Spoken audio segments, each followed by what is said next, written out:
Le 6 mars 1944, à 7000 mètres d'altitude, au-dessus de l'Allemagne, un bombardier B-7, surnommé Steel Fury, s'avançait profondément dans l'espace aérien ennemi. Dans la position de mitrailleur arrière, le sergent-chef David Mad Mike Johnson observait les 12 Mearsmith Bf-109 se regrouper pour l'attaque. La procédure standard disait « Retirez-vous à votre position et tirez défensivement ».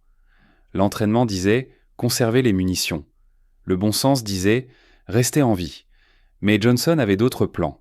Dans les 4 minutes suivantes, 12 chasseurs allemands chutèrent du ciel, aucune perte américaine, et chaque mitrailleur de bombardier de la 8e armée de l'air apprit un nouveau mot : agressivité. Voici l'histoire de la manière dont une tactique suicidaire d'un simple mitrailleur a réécrit les règles du combat aérien, comment la désespoir est devenue une doctrine, et comment la position la plus dangereuse dans un B-7 est devenue l'arme la plus meurtrière du ciel. David Johnson avait grandi dans le quartier de East Brooklyn, où survivre signifiait frapper le premier et frapper fort. Son père travaillait sur les quais et son frère aîné faisait de la boxe. David apprit tôt que rester en retrait, c'est risquer de se faire blesser. L'action, elle, permet de rester en vie. À 17 ans, il avait déjà été impliqué dans 32 bagarres de rue. En avait perdu 4, il avait commencé trop tard. Lorsque l'attaque de Pearl Harbor eut lieu, Johnson s'engagea dans les forces aériennes de l'armée. On voulait le mettre dans l'équipe au sol, mais il insista pour intégrer l'école de tir. L'instructeur lui expliqua qu'il était trop agressif, trop téméraire, trop enclin à se mettre en danger face au feu ennemi. La réponse de David devint légendaire à l'école de tir. Les mitrailleurs morts ne tirent pas. Ceux qui sont vivants, eux, tirent. Il obtint son diplôme avec la 3e place, non pas pour sa précision, mais pour sa rapidité. Johnson avait la capacité d'acquérir une cible plus vite que n'importe qui d'autre. Son secret était simple. Il ne se contentait pas d'attendre que les chasseurs entrent dans sa zone de tir. Il les chassait avant même qu'ils n'y arrivent. En mars 1944, David Johnson fut transféré dans le 245e groupe de bombardement à Hilltop, aux États-Unis. Son B-7 Steel Fury avait déjà une réputation. 3 missions, 2 rencontres catastrophiques, avec des chasseurs allemands. Le mitrailleur arrière précédent, le sergent Luke Williams, avait survécu mais avait demandé un transfert. Il dit au chef d'équipage « Cette position est maudite. Le prochain homme qui prend ce poste, il meurt. » David se porta immédiatement volontaire. Le pilote, captain Richard Hale, l'interviewa personnellement. « Tu connais les statistiques ?» demanda Hale. « La position de mitrailleur arrière a le taux de perte le plus élevé. 38% ne finissent pas leur mission. »« Alors j'ai 62% de chances de survivre, » répondit David. « Je les prends. »« Pourquoi ? Parce que je ne les attends pas pour qu'ils me tirent dessus. Je tire le premier. » Hale le regarda, puis acquiesça. « Tu es fou. Mais tu vas parfaitement t'intégrer. » La première mission de David eut lieu le 2 mars 1944. La cible, une usine de roulement à Biez à Rockford. Il abattit un Bf-109, en endommagea 2 autres. Mais ce qui attira l'attention, ce ne furent pas ses tueries, mais sa méthode. Les tactiques standards des mitrailleurs arrière étaient de tirer défensivement, attendre que les chasseurs s'engagent dans leurs attaques, ouvrir le feu lorsqu'ils entrent dans la portée effective, conserver les munitions, protéger l'avion. David fit exactement l'inverse. Il tira des rafales sur les chasseurs encore en formation, les obligeant à se disperser avant qu'ils ne s'attaquent, gaspillant des munitions sur des cibles à une portée extrême. Sa logique était simple. Une rafale à 800 mètres coûte 20 balles. Un chasseur qui brise sa formation, ça sauve 10 000 livres d'avion et 9 vies. Les mathématiques étaient en clair. Le 4 mars, lors de sa 2e mission, un autre objectif en usine. Cette fois, David décida de tenter une nouvelle expérience. Quand les Bf-109 commencèrent leur attaque à 6 heures, il ne suivit pas le premier avion.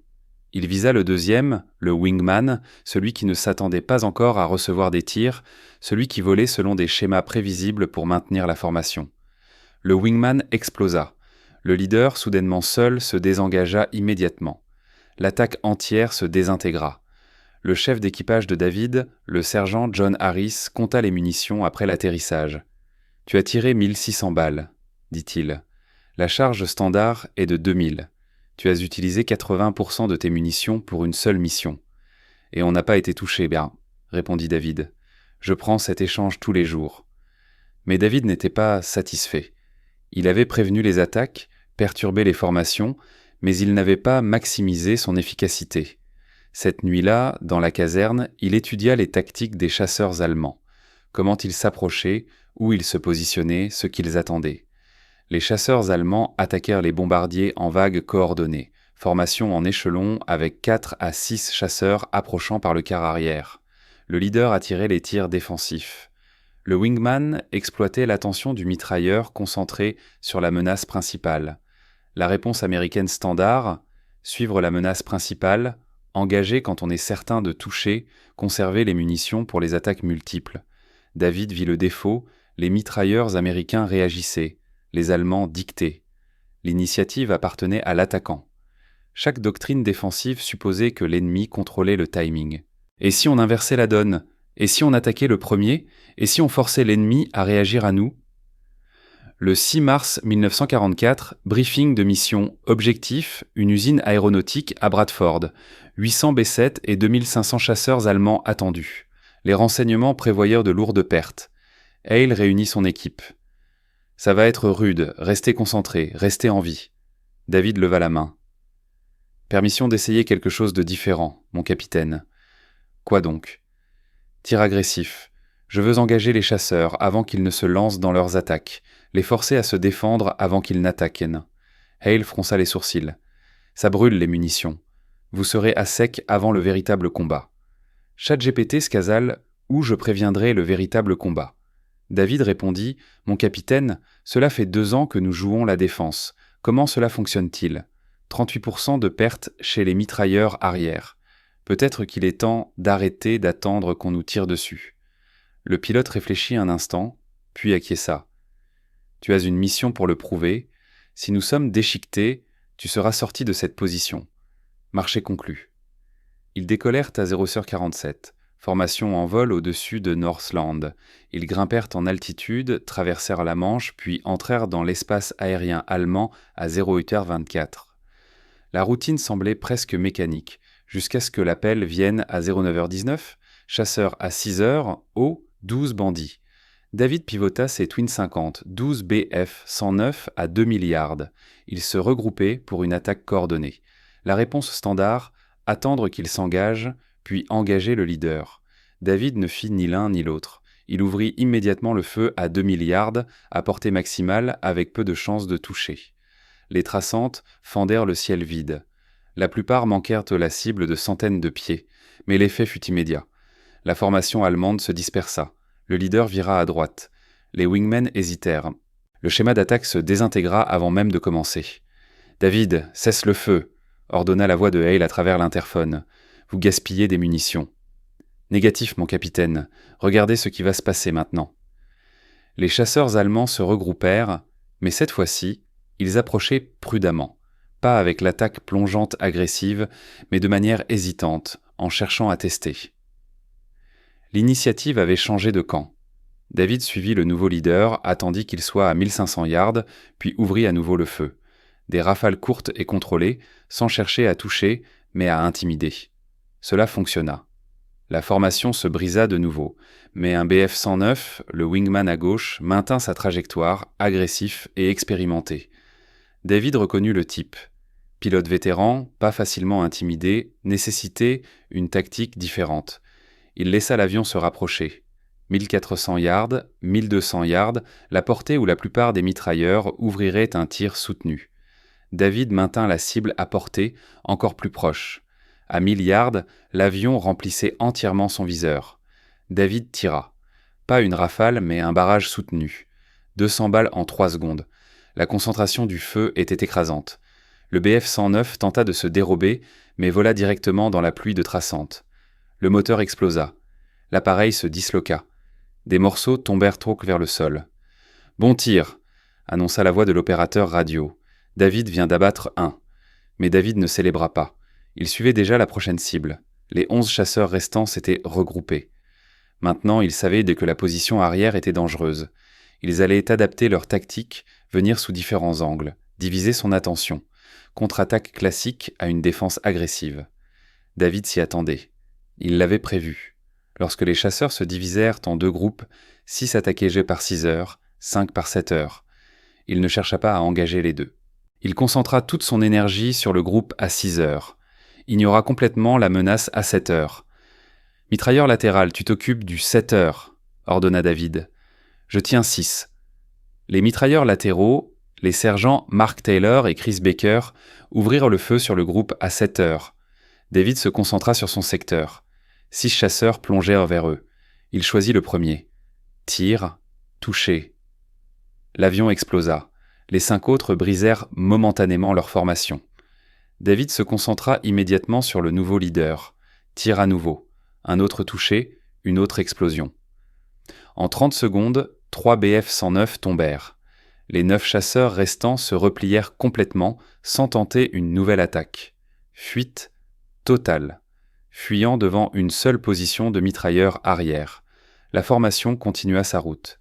David rechargea, vérifia ses munitions. Il avait dépensé 1200 balles, il lui en restait 800. Assez pour une dernière bataille soutenue ou 2 attaques brèves. La question était, les Allemands reviendraient-ils ? Ils le firent. 15 minutes plus tard, cette fois 18 chasseurs, un groupe complet, ils avaient vu ce qui était arrivé au premier groupe. Ils étaient livrés. Ils attaquèrent simultanément de plusieurs angles, 6 heures, 7 heures, 5 heures, 4 heures. Une puissance de feu écrasante depuis chaque quart arrière. Réponse standard, feu défensif. Essayer de couvrir tous les angles, diviser l'attention, survivre grâce à l'évasion et à un peu de chance. David choisit la violence. Il ignora les attaquants à 4 et 5 heures. Laissa les mitrailleurs latéraux et de la tourelle gérer ses menaces. Il concentra toute son énergie sur l'attaque à 6 heures. 6 BF-109 plongeaient droit sur la queue de Steel Fury. David ne flincha pas, ne chercha pas à éviter. Il verrouilla ses canons sur le leader et ouvrit le feu à 200 yards, portée maximale de ses Twin 50. La vitesse de rapprochement entre le bombardier et le chasseur était de 400 nœuds. Cela lui laissait exactement 7 secondes avant que l'ennemi n'atteigne la position de tir. David utilisa chaque seconde. Il fit passer les traçantes directement dans la trajectoire du BF-109 leader. Le pilote ne put pas éviter sans casser sa formation d'attaque. Il maintint le cap. Erreur fatale. À 800 yards, les balles de David touchèrent l'avion. Le cockpit explosa. L'appareil s'inversa et se précipita vers le sol. Il restait 5 chasseurs. À présent, 400 yards les séparaient de Steel Fury. 3 secondes avant l'impact, David se tourna vers le suivant. Pas le temps de viser correctement. Instinct pur, il tira là où la cible serait dans 2 secondes. Pas où elle était, là où la physique dictait qu'elle devait être. Le deuxième BF-109 vola directement dans le flot de balles. Dommages catastrophiques au moteur. L'avion explosa dans une boule de flammes orange. Des débris s'éparpillèrent dans le ciel. Les 3 chasseurs restants brisèrent immédiatement leur formation, ne tentant pas une nouvelle passe. Manœuvre défensive totale, fuyant d'une seule position de tir. « Jésus-Christ !» s'écria Hale à travers l'interphone. David vient d'abattre 2 autres en 3 secondes. Mais David ne célébra pas. Il rechargeait. Sa dernière ceinture de munitions.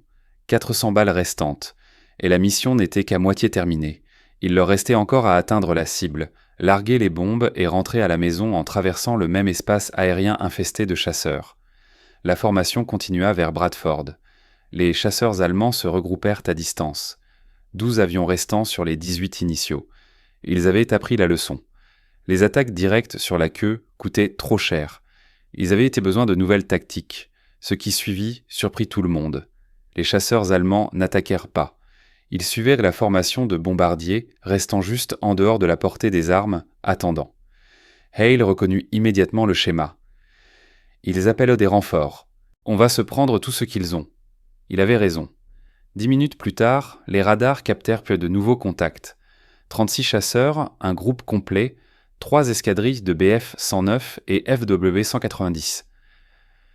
Combinés aux 12 qui les suivaient déjà, Steel Fury faisait face à 48 chasseurs ennemis contre un seul B-7 et son armement défensif.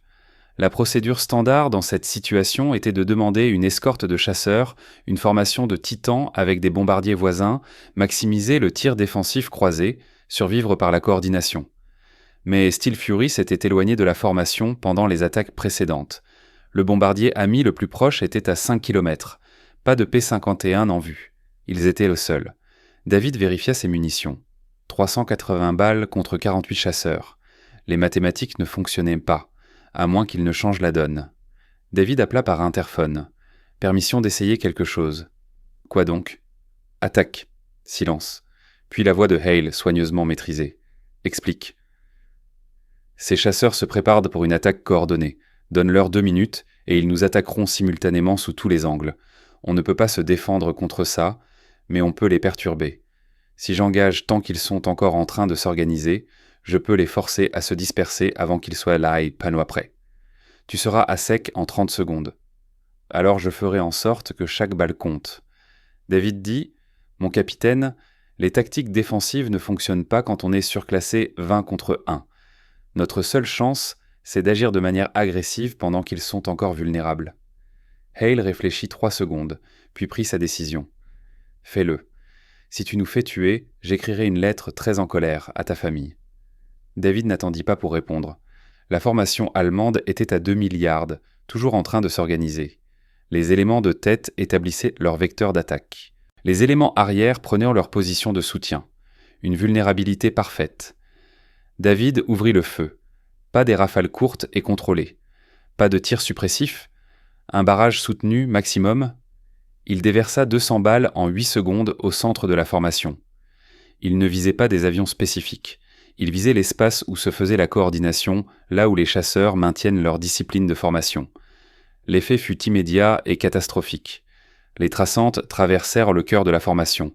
Un BF-109 prit feu et se mit à spiraler vers le sol. 2 autres se percutèrent en tentant d'éviter. Toute la formation se dissipa dans le chaos. 48 chasseurs se dispersèrent dans toutes les directions. Plus de coordination, plus de plan d'attaque, juste des avions individuels qui tentèrent de survivre. Ah mon Dieu, Hale n'eut même pas besoin de finir sa phrase. Tout le monde avait vu. Un seul mitrailleur arrière, dans une attaque suicidaire, venait de briser la plus grande offensive de chasseurs qu'ils aient jamais observée. Mais David savait la vérité. Il leur avait acheté du temps, peut-être 2 minutes, peut-être moins. Les Allemands allaient se regrouper. Ils seraient maintenant enragés, plus agressifs. La prochaine attaque serait rapide et furieuse, et David n'avait plus que 180 balles. Les chasseurs allemands se regroupèrent plus vite que prévu, en 90 secondes. Cette fois, ils n'avaient plus de tactique coordonnée. Ils fondirent sur eux. 12 chasseurs plongèrent simultanément de 6 heures, pas de formation, pas de stratégie, juste une violence accablante. David choisit ses cibles avec soin. Pas les chasseurs les plus proches, ni les plus agressifs. Il visa le centre du tourbillon, le centre psychologique d'où venait le courage du groupe. Il tira des rafales de 30 balles sur 3 avions, consécutifs. Les 3 prirent des coups. Un explosa, 2 se désengagèrent, traînant de la fumée. Les 9 chasseurs restants continuèrent leur attaque, maintenant à 400 yards. Le ciel s'illumina de tirs de canon. Des balles de 20 mm passèrent juste derrière la queue de Steel Fury. Certaines touchèrent en. Le métal hurla. L'avion trembla, mais David continua à tirer. Cible rafale. Précision mécanique, pas de peur, pas d'hésitation. Un autre BF-109 tomba, puis un autre. Il restait 5 chasseurs. 200 yards, portée optimale. David pouvait voir les visages des pilotes. De jeunes hommes, déterminés, professionnels. Il les abattit quand même. 2 autres chasseurs explosèrent. 3 restaient. À 100 yards. Les survivants brisèrent leur formation. Trop près. Le risque de collision dépassait désormais celui de la victoire. David suivit un dernier chasseur. Appuya sur la détente. Rien. Les canons étaient à sec. Il avait dépensé toutes ses munitions. 180 balles en 45 secondes. 6 chasseurs détruits rien que dans cet engagement. Mais maintenant, il était sans défense. « Je n'ai plus rien », appela David par interphone. « Tous les canons sont vides. »« Bien reçu », répondit Hale. « Rapport de dégâts. Quelqu'un a été touché ?» L'équipage vérifia. La tourelle de queue avait pris des dégâts mineurs. Le gouvernail montrait des fissures de tension, mais tout le monde était vivant.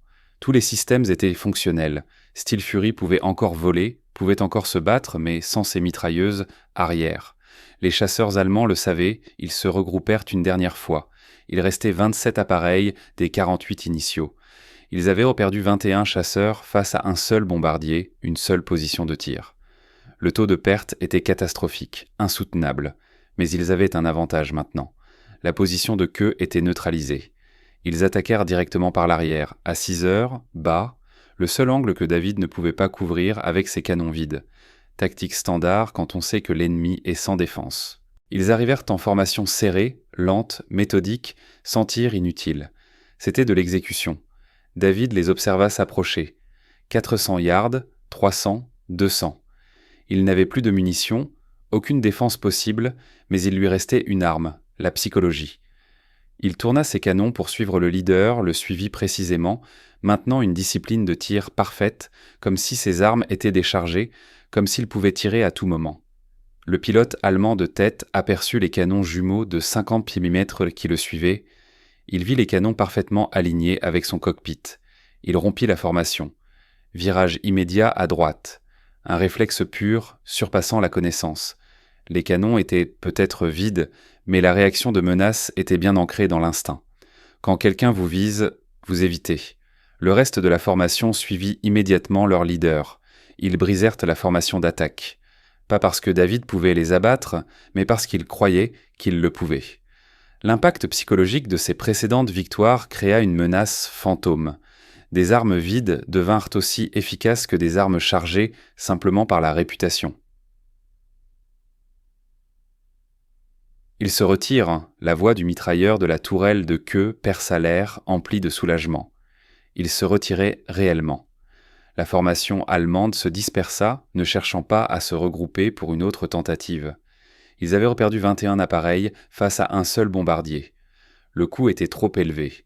Ils se replièrent complètement, retournant vers leur base, laissant Steel Fury seul dans un espace aérien hostile, sans mitrailleuse arrière. La formation de bombardiers continua sa route vers Bradford, largua ses bombes, détruisit l'usine d'avions, puis rentra à la base traversant 3 autres contacts de chasseurs, mais aucun ne s'attaqua à Steel Fury. Le message s'était propagé à travers les communications radio allemandes. Un B-7 avec un mitrailleur arrière-fou avait détruit à lui seul 21 chasseurs. L'avertissement était clair. Évitez cet avion. Trop dangereux. Trop coûteux.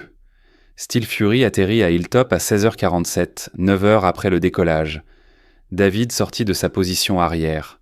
Ses mains étaient stables, pas de tremblement, pas de stress visible. L'équipage au sol se précipita vers l'avion, comptant les dégâts. 47 trous de balles, 13 impacts de canon, une ligne hydraulique détruite, un gouvernail fissuré. Mais il volait. Il avait survécu. Le chef d'équipage, John Harris, examina la position de mitrailleur arrière, vérifia les boîtes de munitions, tout était vide, chaque balle avait été utilisée. Il trouva David assis sur le tarmac, fumant une cigarette. « Tu as tout utilisé ?» dit Harris. « 2000 balles. Tu as tiré chaque balle qu'on a chargée. »« Il le fallait bien, » répondit David. « Je n'avais pas assez pour en gaspiller. Combien en as-tu abattu ?» demanda Hale. Harris consulta ses notes. Les comptages des autres membres d'équipage, les interceptions radio des communications allemandes, les confirmations visuelles des chasseurs d'escorte qui les avaient enfin rattrapés près de la cible. 12 tués confirmés, répondit Harris. 4 probables, 3 endommagés. Hale regarda David. Tu as détruit 12 chasseurs en une seule mission. 19 si tu comptes les probables et les endommagés, ajouta Harris, en 4 minutes de combat soutenu. La nouvelle se répandit à travers le groupe de bombardiers avant la tombée de la nuit. Le matin suivant, chaque mitrailleur arrière de Hilltop voulait connaître les tactiques de David. L'après-midi, des pilotes d'autres groupes de bombardiers demandèrent des briefings. Le soir, le quartier général de la 8e armée de l'air envoya des représentants pour l'interroger. Le major général Robert Davis, commandant de l'ETH Bomber Command, arriva personnellement. Il trouva David dans la caserne des hommes de troupe, en train de nettoyer ses armes. Entretien standard, rien de spécial. Davis se présenta. David se leva au garde à vous. « Détends-toi, sergent. Je suis ici pour comprendre ce que tu as fait hier. » David expliqua sa philosophie. Tir agressif, intimidation psychologique, attaquer pendant la phase de formation de l'ennemi, exploiter le moment de vulnérabilité avant que la coordination ne soit établie. Davis écouta sans interruption. Quand David eut fini, le général posa une question. « Peux-tu enseigner cela aux bons hommes ?» David répondit Tout le monde n'a pas le tempérament nécessaire.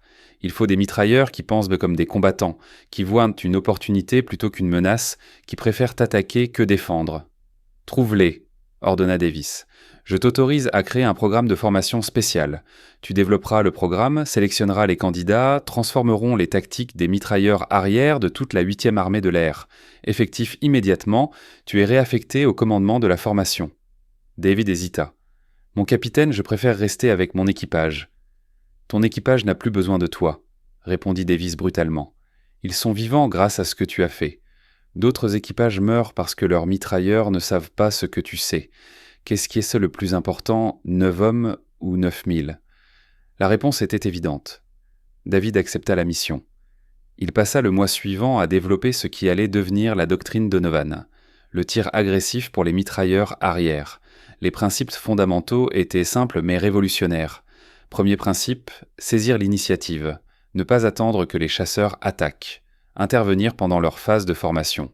Les forcer à répondre à vos actions au lieu d'exécuter leur propre plan. Deuxième principe, guerre psychologique. Votre première rafale n'a pas besoin de détruire la cible. Elle doit intimider la formation, les rendre prudents, hésitants, les faire douter de leur approche. Troisième principe, concentrer le feu. Lorsqu'on est en infériorité numérique, ne pas diviser son attention. Concentrer tout le feu sur le secteur le plus dangereux. Faire confiance aux autres positions de tir pour gérer les menaces périphériques. Quatrième principe, économie des munitions par l'agression. 30 balles pour forcer 12 chasseurs à se disperser est plus efficace que 300 balles pour engager des cibles éparpillées. Prévenir coûte moins cher que réagir. Cinquième principe, accepter le risque. Le taux de perte des mitrailleurs arrière était élevé selon la doctrine défensive. Les tactiques agressives augmentaient l'exposition mais réduisaient les pertes de mission. Risque individuel contre survie collective. La mission comptait plus que l'homme. La doctrine Donovan rencontra immédiatement de la résistance. Les mitrailleurs traditionnels la qualifièrent de téméraire. Les officiers de commandement s'inquiétaient du gaspillage de munitions. Les instructeurs des tactiques conservatrices la qualifièrent de suicide. Mais les statistiques ne mentent pas. En mars 1944, avant que les tactiques de Donovan ne se répandent, le taux de perte des mitrailleurs arrière dans la 8e armée de l'air était de 38%. En juin 1944, après l'adoption généralisée de la doctrine de tir agressif, ce taux chuta à 23%. Les mêmes missions, le même ennemi, mais des tactiques différentes, soit une réduction de 15% des pertes. Cependant, la réduction des pertes n'était pas la seule mesure. Les statistiques d'engagement des chasseurs racontaient la véritable histoire. En mars 1944, les chasseurs allemands complétaient 52% de leurs attaques planifiées contre les formations de bombardiers. En juin, ce taux chuta à 27%. Le tir agressif des mitrailleurs arrière perturbait tellement efficacement la coordination des chasseurs allemands que plus de la moitié des attaques planifiées échouaient avant même d'atteindre la position de tir. L'impact psychologique dépassa les missions individuelles. Les pilotes allemands commencèrent à éviter les bombardiers connus pour avoir des mitrailleurs agressifs. Des interceptions radio capturèrent les commandants de chasseurs allemands avertissant leurs pilotes de ne pas attaquer certaines formations américaines. La simple réputation de la défense agressive créa un avantage tactique. Donovan forma 300 mitrailleurs arrière entre mars et août 1944. Chacun reçut 2 semaines d'instruction intensive, des exercices de tir réels, des simulations d'attaque de chasseurs et une préparation psychologique. Le programme mettait autant l'accent sur la préparation mentale que sur les compétences techniques. La phrase préférée de Donovan devint une doctrine. La peur survient quand on réagit. La confiance survient quand on agit en premier. Mais tous les candidats ne réussissaient pas en sa part. La doctrine agressive exigeait des traits de personnalité spécifiques. La capacité à prendre des décisions sous pression, à accepter le risque, à maintenir sa concentration dans le chaos. Environ 30% des candidats échouaient, incapables de surmonter leurs instincts défensifs, incapables d'accepter l'agression nécessaire, incapables d'accepter le calcul du risque. Ceux qui réussissaient devenaient des légendes. À la fin de la guerre, les diplômés du programme de Donovan représentaient 43% de tous les tués de chasseurs par les mitrailleurs arrière sur le front européen. Ils développèrent des techniques que Donovan n'avait jamais enseignées, des adaptations, des innovations. La doctrine évolua au-delà de son créateur. Un diplômé, le sergent Paul Thompson, détruisit 16 chasseurs lors de ses 4 premières missions. Un autre, le sergent Alex Stevens, survécut à 27 missions sans que sa position de tir ne soit gravement endommagée. La doctrine agressive n'augmenta pas seulement le nombre de tués. Elle augmenta également les taux de survie grâce à la dissuasion. Les pilotes allemands apprirent à reconnaître les mitrailleurs agressifs. Les signes distinctifs étaient cohérents. Ouverture précoce du feu à longue distance, barrage soutenu au lieu de rafales conservées, traçantes, traversant les centres de formation. Quand les pilotes allemands voyant ces signes, ils brisaient immédiatement leur attaque. Le coût d'engager des défenseurs agressifs dépassait celui des tueries de bombardiers. À l'été 1944, les manuels de formation de la Luftwaffe incluaient des sections sur les tactiques agressives des mitrailleurs américains. La méthode de contre-attaque recommandée était simple, éviter. Trouver des cibles plus faciles. Ne pas attaquer les bombardiers avec une défense agressive active. La bataille psychologique avait changé de camp. Désormais, ce sont les chasseurs allemands qui craignaient les mitrailleurs américains, et non l'inverse. La carrière de Donovan en combat aérien se termina avec cette mission du 6 mars. Il ne vola plus jamais une autre mission de combat, passant le reste de la guerre à former d'autres mitrailleurs. Mais son influence allait bien au-delà de ces 12 victoires confirmées. Des estimations conservatrices créditent la doctrine Donovan d'avoir sauvé 300 bombardiers américains et 3000 membres d'équipage. L'effet composé de l'interdiction des attaques allemandes réussies se propagea à travers toute la campagne aérienne. Après la guerre, les historiens militaires étudièrent les tactiques de Donovan. Le principe de défense agressive fut intégré dans les doctrines de combat aérien de plusieurs nations, Union soviétique, Grande-Bretagne et même Allemagne. Dans l'analyse post-guerre, l'efficacité de ces tactiques fut reconnue. Le concept s'étendit au-delà des bombardiers, aux chasseurs d'escorte, aux avions d'attaque au sol, à l'aviation navale. Partout où il y avait des positions défensives, les principes de Donovan s'appliquaient. Mais Donovan lui-même retourna à East Brooklyn, travailla dans la construction et ne parla jamais de la guerre. Lorsque des journalistes le retrouvèrent dans les années 1960, il refusa de donner des interviews. « J'ai fait ce qu'il fallait faire », dit-il. Pareil pour 300 autres mitrailleurs. Ce sont eux les véritables héros. L'un de ces mitrailleurs, Thompson, n'était pas d'accord. Dans une interview de 1972, il expliqua l'impact de Donovan. Avant lui, on pensait que survivre signifiait se cacher, se faire de petites cibles, conserver nos ressources. Mike nous a appris que survivre, c'est rendre l'ennemi trop effrayé pour vous attaquer. Ça semble simple, mais ça change tout. Les chiffres confirmèrent les propos de Thompson. La 8e armée de l'air effectua une analyse détaillée en 1945. Ils comparèrent les pertes de bombardiers avant et après la mise en œuvre de la doctrine des mitrailleurs agressifs. De mars à mai 1944, la perte moyenne était de 14 bombardiers par 1000 sorties.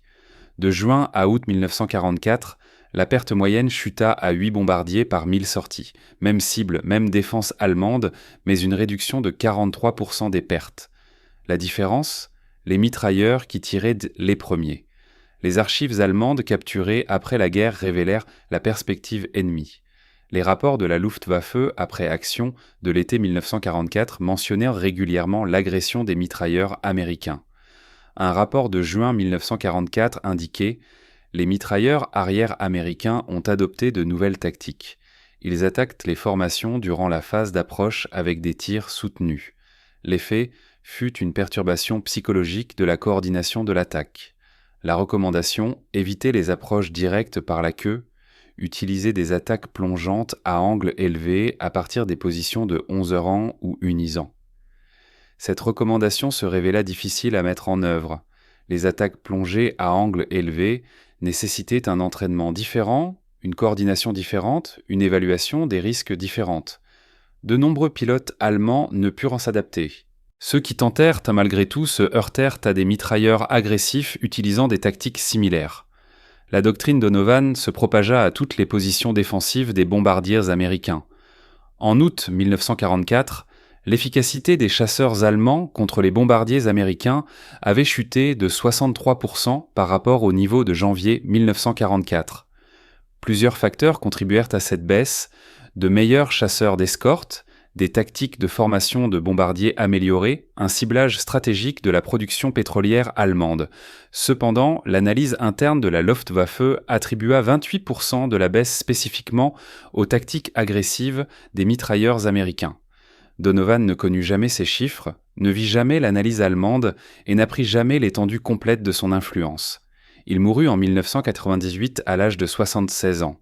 Son nécrologe dans le Boston Globe mentionnait sa Distinguished Service Cross, ses 16 années de travail dans la construction, sa femme Rachel et ses 3 enfants.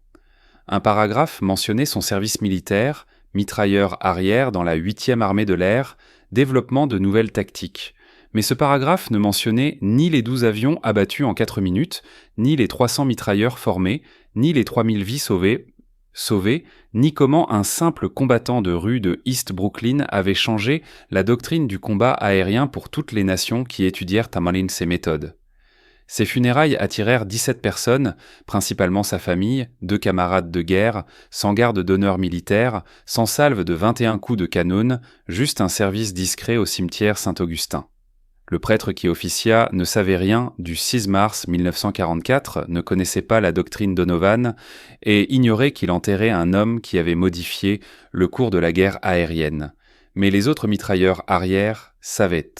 Chaque vétéran de la formation des mitrailleurs agressifs savait.